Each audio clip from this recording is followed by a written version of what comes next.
जंगल में दो आम के पेड़ थे जो कि थोड़ी थोड़ी दूर के फासले पर थे। एक आम का पेड़ तो काफी ही ज्यादा दयालु था। वे पक्षियों को बहुत पसंद करता था और कभी भी किसी भी पक्षी को उदास नहीं होने देता था। बाकी दूसरा आम का पेड़ तो काफी ही ज्यादा घमंडी था। वे अपने ऊपर तो किसी एक पक्षी को भी बैठने नहीं देता था, क्योंकि उसे ऐसा लगता था कि पक्षी उसकी सुंदरता को खत्म कर देंगे। वे तो अपने आम भी पक्षियों को खाने नहीं देता था। और दूसरे वाले आम के पेड़ के ऊपर तो कालू कौवे ने अपना घोंसला भी बनाया हुआ था। मीनू चिड़िया, मैं तो बहुत ही नसीब वाला हूँ जो मैंने अपना घोंसला इस पेड़ के ऊपर बना लिया। इस पेड़ के आम तो बहुत ही मीठे और रसीले होते हैं। हाँ, ये बात तो तुमने एकदम ठीक कही। पता है, कल मुझे बहुत भूख लग रही थी और भोजन है कि मुझे जंगल में कहीं मिल ही नहीं रहा था। फिर पेड़ भाई ने मुझसे कहा कि तुम आकर मेरे मीठे और रसीले आम खा लो। फिर मीठे मीठे आम खाकर मैंने अपना पेट भरा। पेड़ भाई तो बहुत अच्छे हैं। हम पक्षियों को कभी भी अपने आम खाने से मना नहीं करते। परंतु वो जो सामने वाला पेड़ है, वे ना जाने हम पक्षियों से क्यों नफरत करता है। वे तो हम पक्षियों को अपने ऊपर बैठने भी नहीं देता।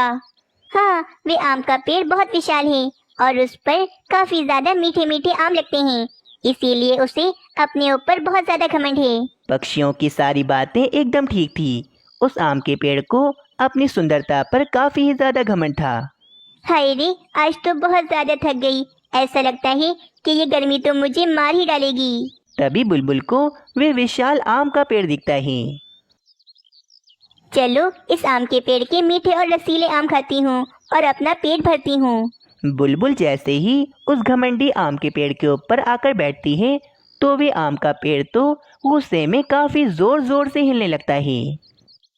अरे अरे, ये क्या, हवा तो इतनी तेज नहीं चल रही, फिर ये आम का पेड़ इतनी जोर जोर से क्यों हिल रहा है? मेरे ऊपर बैठने की कोशिश भी ना करना, चली जाओ यहाँ से बुलबुल। क्या हो गया पेड़ भाई, आप मुझे अपने आम खाने क्यों नहीं दे रहे? मैंने ऐसा भी क्या कर दिया अब? बुलबुल, चली जाओ यहाँ से, मैं अपना एक भी आम नहीं दूंगा। तुम पक्षी सिर्फ और सिर्फ मेरी सुंदरता को खत्म करना चाहते हो। अरे पेड़ भाई, आम तो खाने के लिए होते हैं और मैं तो आम खा कर ही रहूंगी।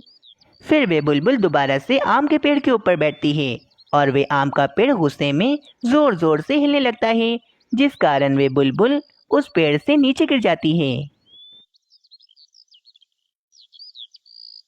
अरे पेड़ भाई, ये आपने क्या कर दिया? मुझे नीचे क्यों गिरा दिया? मेरी तो कमर ही टूट गई। ये सब कुछ वे दयालु आम का पेड़ भी देख रहा था और उसे तो बुलबुल पर बहुत तरस आता है।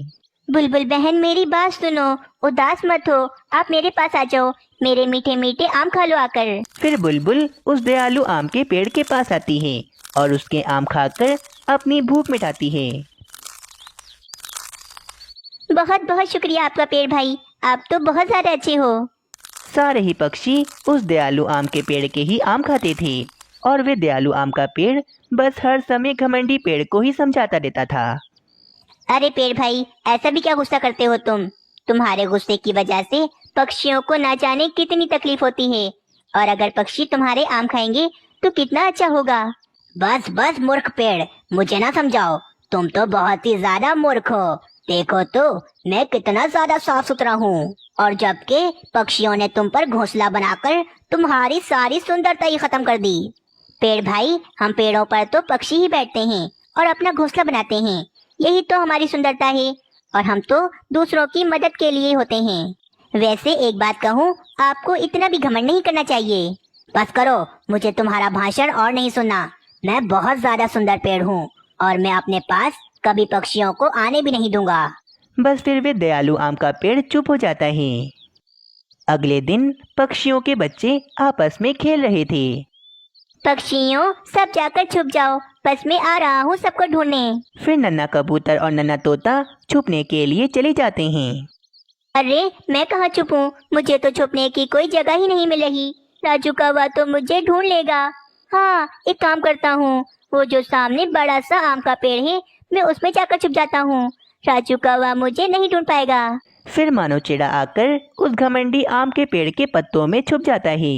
अरे लगता है कोई पक्षी आकर मुझ पर बैठा है, अभी बताता हूँ। फिर वे घमंडी आम का पेड़ जोर जोर से हिलने लगता है, जिस कारण मानो चिड़ा उस पेड़ से नीचे गिर जाता है और मानो चिड़े को काफी ज्यादा चोट लग जाती है।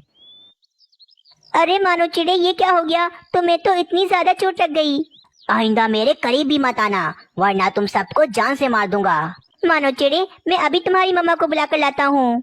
राजू कौवा फौरन से मीनू चिड़िया को लेकर आता है। हाय रे मेरा बेटा, ये क्या हो गया तुम्हें? घमंडी आम के पेड़, ये तुमने बिल्कुल अच्छा नहीं किया। तुम्हें खुद पर बहुत घमंड है ना। देखना, एक दिन तुम्हारा यही घमंड तुम्हारे किसी काम नहीं आएगा।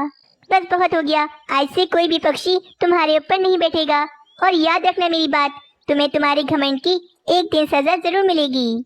मम्मा, मुझे बहुत दर्द हो रहा है, मुझे उल्लू वैद्य जी के पास ले चलें। चलो मीनू चिड़िया, इन सब को लेकर यहाँ से चली जाओ, वरना मर जाएंगे सब, और फिर बाद में आकर तुम मुझे सुनाओगी। फिर मीनू चिड़िया सबको लेकर वहाँ से चली जाती है। अब तो कोई भी पक्षी उस घमंडी आम के पेड़ के पास भी नहीं जाता था और वहीं वे दयालु आम के पेड़ के पास हर समय पक्षी जमा रहते थे। पक्षियों, इस बार आप सबने मुझे बताया नहीं कि इस बार के आम आप सबको कैसे लगे। ना पूछो पेड़ भाई, आपके आमों का तो जवाब ही नहीं, मैं तो ये दूसरा खा रहा हूँ। सारे ही पक्षी उस आम के पेड़ से काफी ही ज्यादा खुश थे और वहीं वे घमंडी आम का पेड़ भी पक्षियों के न आने से काफी ही ज्यादा खुश था। बस फिर एक दिन जंगल में एक लकड़हारा आ जाता है और वे अच्छी लकड़ियों की तलाश में जंगल में इधर उधर घूम रहा था। कोई एक अच्छी लकड़ी वाला पेड़ मिल जाए तो मजा ही आ जाए। चलो ढूंढता हूँ, मिल ही जाएगा। वे लकड़हारा अच्छी लकड़ी की तलाश में जंगल में घूम रहा था तो उसे वे दयालु आम का पेड़ दिखाई देता है। इस आम के पेड़ की लकड़ियाँ तो अच्छी लग रही हैं और काफी ज्यादा मोटी मोटी हैं, इसी को काट लेता हूँ। तभी वे लकड़हारा उस पेड़ पर बना कालू कौवे का घोंसला दिखता है और उस पर बैठे काफी सारे पक्षियों को दिखता है। अरे रे, अगर ये पेड़ काट दिया तो बेचारे पक्षियों से इनका घर छिन जाएगा। नहीं भाई, पाप लगेगा मुझे। कोई दूसरा पेड़ ढूंढ लेता हूँ। वे लकड़हारा लकड़ियों की तलाश में थोड़ा और आगे जाता है तो उसे वे घमंडी आम का पेड़ दिखाई देता है। अरे वाह, इस पेड़ पर तो किसी भी पक्षी का घोंसला नहीं और यहाँ पर तो मुझे कोई पक्षी भी दिखाई नहीं दे रहा। इसका मतलब ये पेड़ किसी पक्षी को पसंद नहीं। ये पेड़ है भी काफी सुंदर और काफी ही ज्यादा मोटा। इसी पेड़ को काट लेता हूँ, काफी ज्यादा अच्छा मुनाफा हो जाएगा मेरा। जब वे घमंडी पेड़ ये बात सुनता है तो वे तो काफी ज्यादा डर जाता है। अरे बाप रे, ये इंसान तो मुझे काट देगा। कोई मुझे बचाओ, कोई मुझे बचाओ, ये मुझे काट देगा। अरे पक्षियों, वो देखो, वे लकड़हारा उस घमंडी आम के पेड़ को काटने जा रहा है। बहुत अच्छा हो रहा है उस घमंडी पेड़ के साथ। देखो तो अब हमें कैसे आवाज देकर बुला रहा है। हाँ पक्षियों, अगर वे घमंडी पेड़ हम पक्षियों को अपने ऊपर घोंसला बनाने देता तो आज वे लकड़हारा उसे ना काटता, लेकिन शायद उसे उसकी घमंड की सजा इसी तरह मिलनी थी। फिर वे लकड़हारा उस घमंडी आम के पेड़ की लकड़ियां काटकर अपने साथ ले जाता है। इस तरह उस घमंडी आम के पेड़ को अपने घमंड की सजा मिल जाती है।